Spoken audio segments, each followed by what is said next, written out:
Gerali mo senata mo chole kurwase county ya Kisii mo Sen Essy Okenyuri anyeni nigo anyaleko baka gwikio robot go statement ime ya Senate igoro ya moro kerelio ayo agendrete ime yense ya Japan hanena mona asomo cholibu Osaka ase ense engima ekombira na ilio korokia ebinto a obikurwase chinsecho moske Essy nigatebuna ense ya Kenya nigebwanete kobeka umukia elio koyaonia boikiranu ase chinzgo chiase chinse chesko na mono chinse mocho utali na boigo ase oboremi una obwekagwa na boigo obwechae boigo niganyaleka baga komenta buna nigo ense ya Kenya bwante kuyarigani kegima ase amorokeria nge buna yo harachikoba chinsemo chie gose sense ya Dubai omwaka bwechiri bubere na merongo etatu. Mr. Speaker, sir, World Expo 2025 is currently underway in Osaka, Kansai, Japan under the theme Designing Future Society of Our Lives.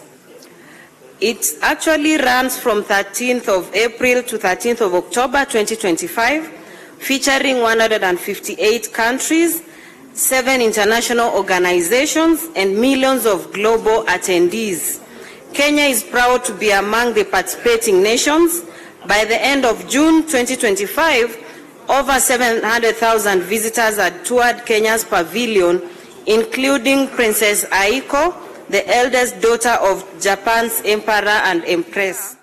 While Kenya's presence was commendable, more can be done.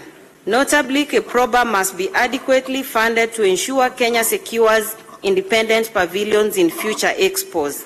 Unlike Kenya, countries such as Egypt, Angola, and Mozambique had standalone pavilions, allowing them greater freedom to tell their national stories. At the Kenya-Japan High-Level Business Forum, it was noted that the current trade imbalance, which is on a ratio of 1:18 in favor of Japan, needs to be addressed. A major obstacle to agricultural exports is the lack of a direct cargo flight.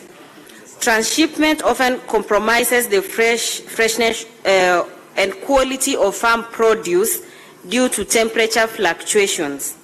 Tourism is another area where we can gain. Sadly, gate fees at the Masai Mara recently rose from 9,000 shillings to 27,000 shillings for foreign tourists.